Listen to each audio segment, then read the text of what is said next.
देखिए हम लोग आज राजगीर में जरासंध, मगध के प्रतापी राजा, मगध का सबसे मजबूत राजा, मल्ल युद्ध का माहिर, मल्ल युद्ध में जरासंध की कोई सानी नहीं थी।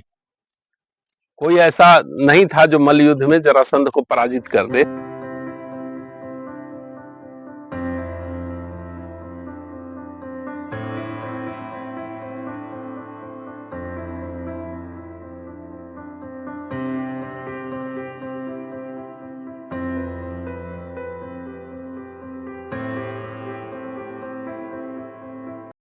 राजगीर पंच पर्वतों से प्राचीन नगर घिरा होता है। प्राचीन नाम गिरिवर, विपलाचल, रत्नागिरी, उदयगिरी, सोनागिरी, बहवारगिरी, इसी 5 पहाड़ी के बीच में मगध की राजधानी थी। मगध नरेश राजा जरासंध, उसके बाद बिंबिसार आए, बिंबिसार का बेटा अजातशत्रु राज किए, अजातशत्रु का बेटा उदयन यहाँ से राजधानी उठा करके पटना पाटलिपुत्र बसाए, तब से जगह खाली पड़ गया। नमस्कार। मगध के प्रतापी राजा जरासंध इसी अखाड़े में मल्ल युद्ध का अभ्यास किया करते थे और महाभारत काल में एक कहानी आती है कि भगवान श्री कृष्ण जब पांडव और कौरव का समझौता नहीं होने की स्थिति में थी, तो भगवान श्री कृष्ण उस जमाने के सबसे बड़े रणनीतिकार थे। वो जानते थे कि कौन कौन राजा महाभारत के युद्ध में शामिल होगा तो स्थिति कौरवों की मजबूत हो जाएगी। तो एक रणनीति के तहत, ये युद्ध की रणनीति है कि राजा को ध्वस्त किया जाए। एक जानकारी हम लोगों को होना चाहिए कि जरासंध कितना, इस मगध का की सेना कितनी ताकतवर थी। महाभारत के युद्ध में 18 अछौनी सेना शामिल हुई, 5 अछौनी पांडव की तरफ से, 13 अछौनी सेना कौरवों की तरफ से। लेकिन जरासंध के पास 23 अछौनी सेना थी, कोई सामान्य बात नहीं है। 23 अछौनी सेना का मालिक जरासंध। हम लोग अभी इस अखाड़े पर आए हुए हैं।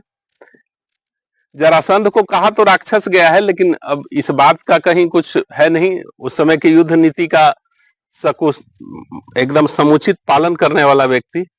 जब भगवान श्री कृष्ण, अर्जुन और भीम यहाँ आते हैं तो युद्ध के लिए ललकारते हैं कि तुम किसी से युद्ध करो। तो जरासंध अपने, हर कोई चाहता है कि हम अपने अनुकूल व्यक्ति से युद्ध करें जो हमारे सक्षम है, हाँ सक्षम है, हमारे ताकत का सानी रखे। भीम से युद्ध स्वीकार करते हैं और लगातार यहाँ युद्ध कई दिन तक चलता है। अंत में एक रणनीति के तहत, धर्म युद्ध के तरह चला पूरा। धर्म युद्ध तो उसको नहीं कहा जाए, एक रणनीति के तहत भगवान श्री कृष्ण बताए कि इस तरह से, चूंकि जरासंध के शरीर को चीरा नहीं जा सकता था, कई युद्ध के दिन लगातार मल्ल युद्ध चलने के बाद द्वंद्व युद्ध कहा जाता है। भगवान श्री कृष्ण फिर बताए कि भाई इसको इधर फेंको, इधर फेंको, इसके तहत जरा बहुत अच्छा डिप्लोमेसी का प्रयोग करके हराया गया। हाँ, बिल्कुल बिल्कुल, इसमें नो डाउट युद्ध की नीति है, इसको डिप्लोमेसी का रणनीति है, लड़ाई लड़ने की रणनीति है। किसी को हराना है तो भाई तो किसी भी हद तक जाके हरा सकते हैं। वो तो देखिए, युद्ध जीतने के लिए लड़ा जाता है। जिसके पास बढ़िया रणनीति है वो लड़ेगा। उस रणनीति में जरासंध फेल कर गए तो लड़ाई हार गए। और ऐसा भी बोला जाता है कि यहाँ पर से जो ढकमास का जो प्रयोग हुआ, मगध का ढकमास यानी रस्सी में पत्थर बांध करके और फेंकने का कला। हाँ बिल्कुल, ये मगध का पराक्रम को, मतलब मगध का एक शस्त्र था। आज भी आपको उस तरह का फेंकने वाले लोग, एकदम अचूक निशाना पर फेंकने वाले लोग आपको मिल जाएंगे, जो रस्सी में घुमा करके और पत्थर को 600-700 मीटर दूर तक के जाता है। ये कला था। देखिए, मगध ताकतवर सत्ता थी भाई।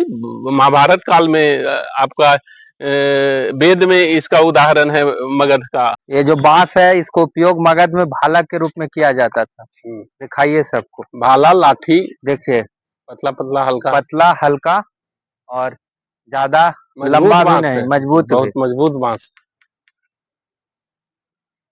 और खोखला नहीं है, देखिए आवाज इसका लग रहा है मेटल का है जैसे ऐसा।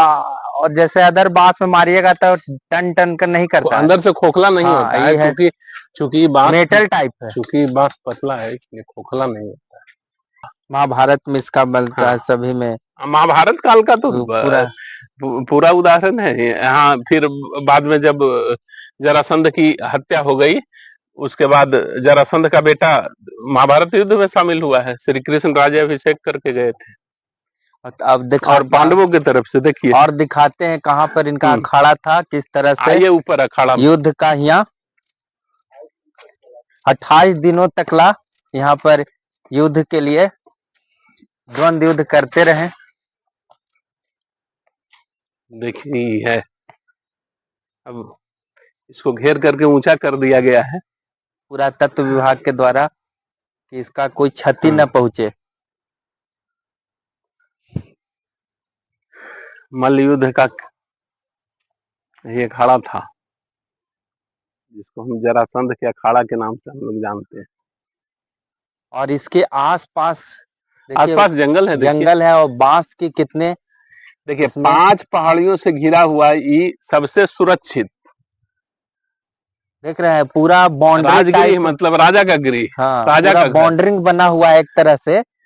5 कॉरिडोर पहाड़ियों से टाइप, घिरा हुआ हाँ। ये मगध है।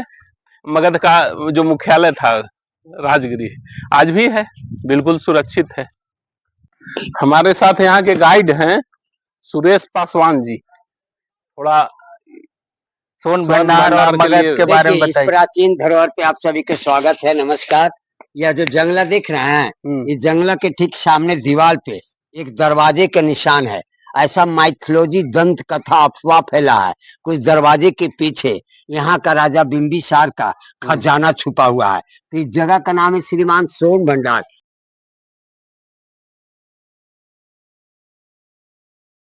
और जो भी पर्यटक देखने के लिए आते हैं, आंख मूंद के समझ जाते हैं सोने का भंडार, ये सब बिल्कुल गलत अफवाह है। अच्छा। सोन मीन्स सुरंग, लंबा टनल, और टनल। भंडार मीन्स सुरंगों का भंडार। उस दरवाजे के पीछे एक 3 माइल की लंबी गुफा है। आइए आप भी देखिए। यहाँ से सुरंगों का जाल था। हाँ, यही वो दरवाजा, इसी दरवाजे के पीछे में रहस्य खजाने का। इस जगह का नाम है सोन भंडार। सोन मीन्स सुरंग, लंबा टनल, और भंडार मीन्स सुरंगों का भंडार। इस दरवाजे के पीछे देखिए, दरवाजे के पीछे एक 3 माइल की लंबी गुफा है। और इसी गुफा पर्वत के ऊपर में एक सतपर्णी गुफा, गोहनिया चोर की गुफा और पिपली गुफा, इन 3 गुफाओं से इस दरवाजा का संबंध। राजा बिंबिसार थे, बिंबिसार का बेटा अजातशत्रु अपने पिता को जेल में डाल करके मार डाले।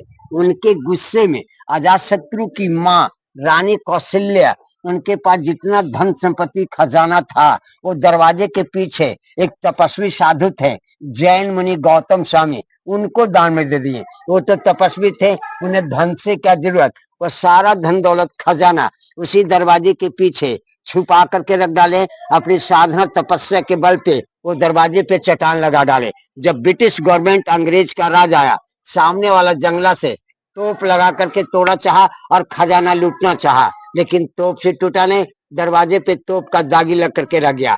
इसी बीच हमारे भारत के वैज्ञानिक लोग गर्म पानी को टेस्ट कर अंग्रेज सरकार को वार्निंग, चेतावनी दिए कि इसे डायनामाइट से तोड़ो, कोई बड़ी बात नहीं, टूट सकता है, लेकिन हो सकता है ज्वालामुखी फटे। इसलिए ज्वालामुखी फटेगा, इसी पहाड़ की जड़ी से गर्म पानी का कुंड, झरना निकल रहा है। गर्म पानी कुंड कहते हैं। गर्म पानी गंधक, सल्फर, रेडियम, लोहा से टच होकर कह रहा, विस्फोटक पदार्थ है, विस्फोट हो जाएगा, यहाँ के 50 कोस के एरिया नष्ट हो जाएगा, इसलिए से तोड़ा नहीं गया। ये दरवाजा का खुलने के एक संकेत, इसके अंदर में लेख मंत्र लिपि लिखा हुआ, अफवाह फैला है, उस लिपि को पढ़ेंगे तो ऑटोमेटिक दरवाजा खुलेगी। उस लिपि का नाम है शंख लिपि भाषा। शंख लिपि की पढ़ाई नालंदा यूनिवर्सिटी में हुआ करता था, जहाँ 3 बड़ी लाइब्रेरी थी, रत्न रंजन, रत्न सागर, रत्न दधी। इन 3 लाइब्रेरी में 1199 में मोहम्मद अलाउद्दीन बख्तियार खिलजी ने आग लगा डाले। 6 महीने तक लाइब्रेरी जलते रह गई। उसी लाइब्रेरी में संत लिपि का पुस्तक था, जल करके नष्ट हो गया। पूरे संसार में लिपि पढ़ाई हो नहीं पाए। जस्ट लाइक अली बाबा 40 चोर, खुल सिम सिम बंद सिम सिम, उसी तरीका का कोड वर्ड है। तो मगध के राजधानी के रास्ते में हम लोग हैं। कि घाटी में बांस का देखिए कितना जंगल है, बांस का बहुतायत मात्रा में बांस का जंगल। बांस तो देखने में बौने हैं लेकिन बहुत मजबूत है। इसका बिल्कुल इसका स्ट्रेंथ और मगध के शब्द में उसको निसड़ कहा जाता है। निसड़, हाँ निसड़ लाठी है, निसड़ निसड़ लाठी है, मैंने मजबूत लाठी हाँ। है। ये मगधी भाषा में छोटा छोटा बांस छिद्र नहीं रहता। हाँ, इसके बांस में एक विशेषता है कि बीच में छिद्र नहीं बीच रहता से है। खोखला नहीं हाँ। होता है और ये बहुतायत उपयोगी भाला बनाने में रहता होगा। और सबसे ज्यादा लचीलापन रहता है, जिससे लचीलापन। धनुष बनेगा। देखिए पतला पतला बांस का इस्तेमाल पहले तीर बनाने में होता था। सही, एकदम तीर जैसा और नुकीला।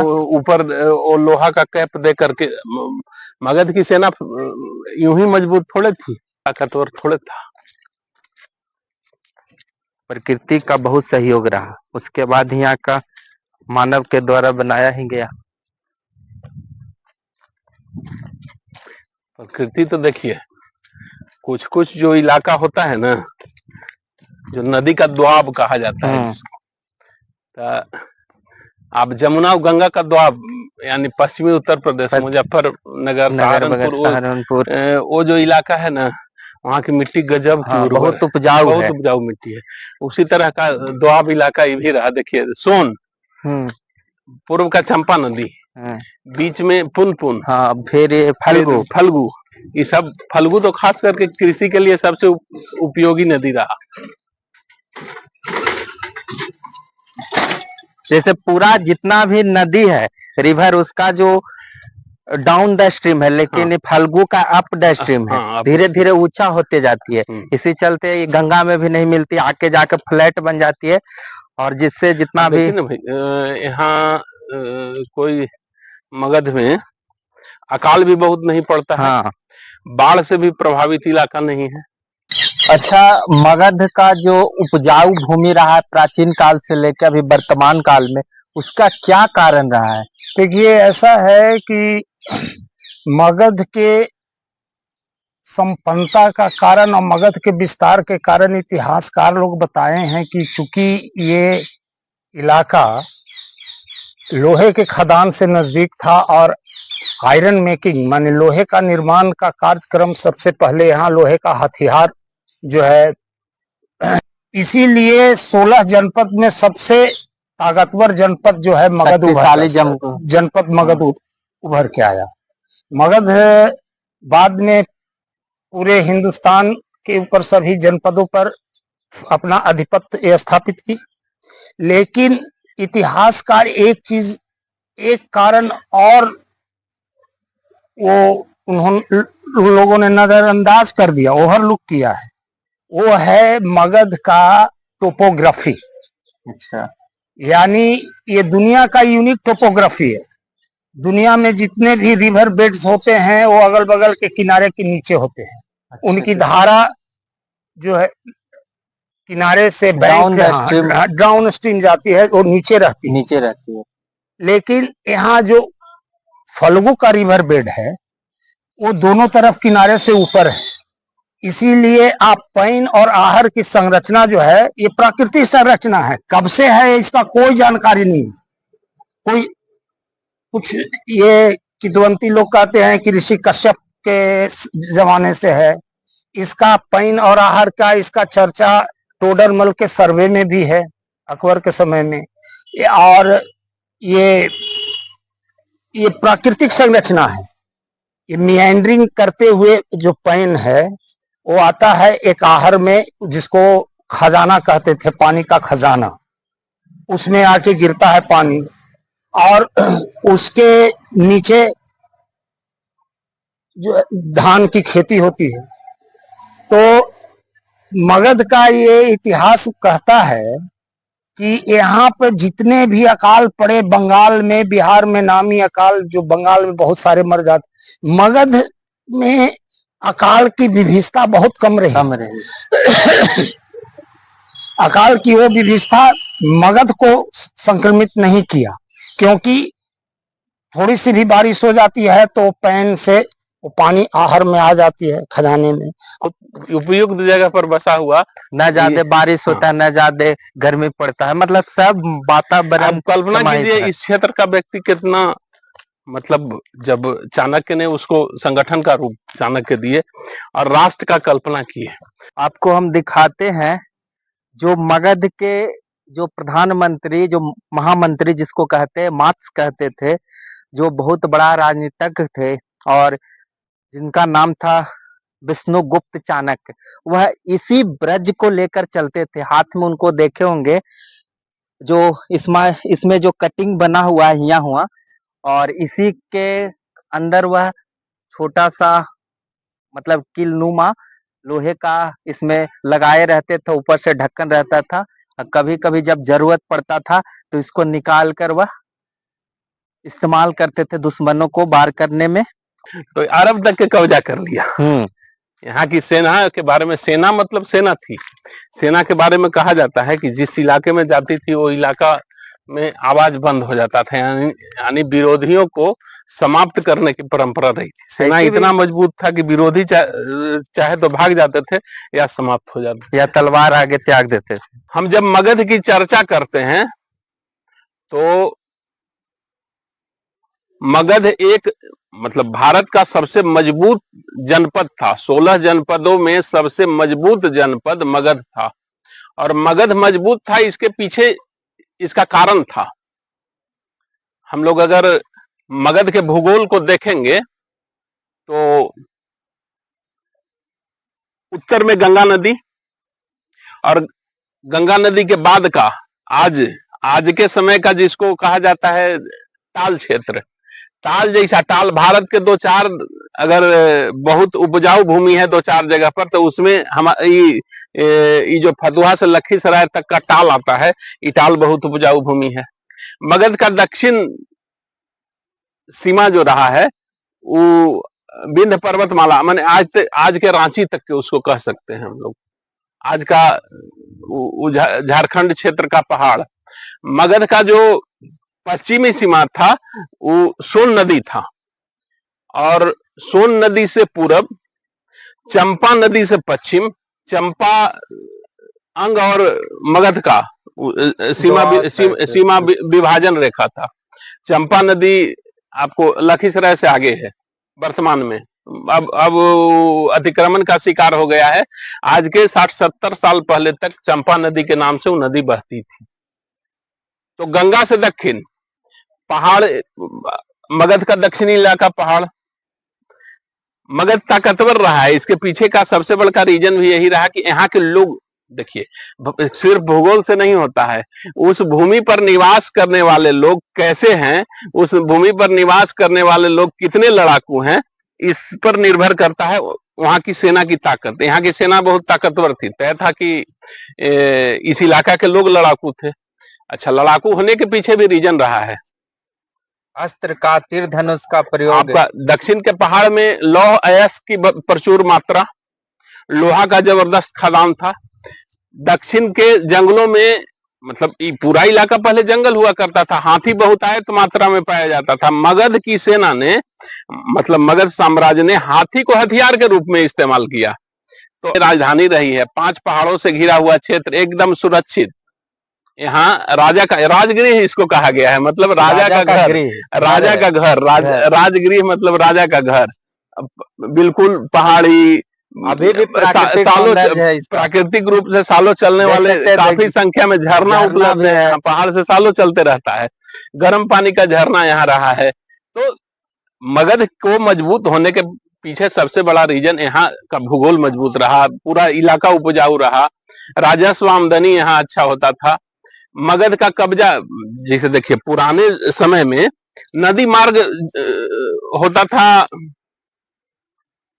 नदी का जो मार्ग है वो यातायात के लिए उपयोग होता था। आप यहाँ की जो बाद में मतलब चंद्रगुप्त के कार्यकाल में जो राजधानी बना पाटलिपुत्र जिसको आप कहते हैं, तो पाटलिपुत्र जिस संगम पर अवस्थित है, वहां देखिए गंडक नदी, सोन नदी और गंगा आवागमन का साधन था, व्यापार का साधन, माने पानी के जहाज से, पानी के नाव से सामान का आयात निर्यात होता था। तो तय है कि मगध को टैक्स ज्यादा मिलता था, आवागमन के रास्ते पे काबिज था मगध, चाहे वो पश्चिम से आइए या आप समुद्री इलाके से आइए, तो आवागमन का रास्ता भी मगध का यही था। इम्पोर्ट एक्सपोर्ट यहाँ बढ़िया होता था। यहाँ उत्पादन हर चीज के, अनाज के हर अनाज का उत्पादन यहाँ हर दिशा से आदमी यहाँ खुशहाल था। बिल्कुल, तो उस खुशहाल था, लड़ाकू था, सब दिन से, महाभारत काल से लड़ाकू रहा है। तो मगध को मजबूत होने के पीछे सबसे बड़ा रीजन रहा। सबसे बड़ा चीज है कि कोई भी राजा कब ताकतवर हो, उसका सैन्य शक्ति होना चाहिए, इनका मनोबल हाई रहे, सेना का मनोबल हाई हो, सेना क्रूर हो। आखिर अगला सरेंडर कब करता है? जब सेना क्रूर सेना रहेगी तो सरेंडर करेगा, मृत्यु का भय रहेगा तो सरेंडर कर जाएगा। कहा जाता है कि जब यहाँ गुप्त वंश खत्म हुआ, शुंग वंश शुरू हुआ, तो पुष्यमित्र शुंग ने विदिशा, जो मध्य प्रदेश में है, विदिशा एक बड़ा राज्य था, यहाँ की 1 लाख फौज गई। वहां के बताया जाता है कि 4 लाख फौज को या 7 लाख फौज की सेना थी विदिशा के पास, वो सरेंडर कर गई डर से। केवल क्रूर, मतलब इतना आक्रामक सेना थी, इतना मतलब जबरदस्त क्रूरता, उसको कहा जाए कि भाई अटैकिंग पावर बहुत था। वो तो तय है कि जब अटैकिंग पावर उसी में ना आवेगा, ऑफेंसिव तो जब तक ऑफेंसिव नहीं रहेगा तब तक उसके सामने सरेंडर कैसे करेगा लोग।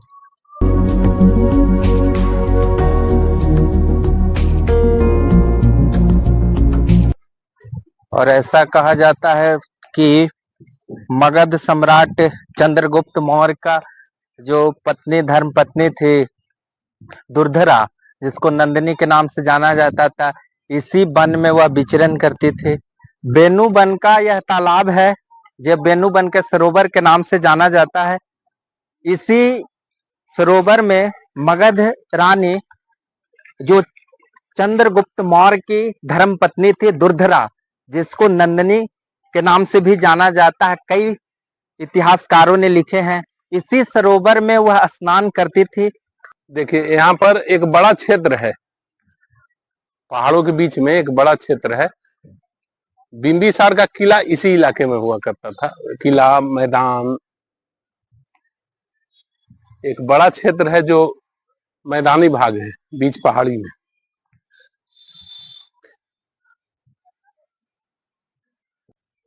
सत्ता सदा संघर्ष का कारण रहा है, चाहे वो संघर्ष विरोधियों से हो, चाहे वो संघर्ष परिवार का हो।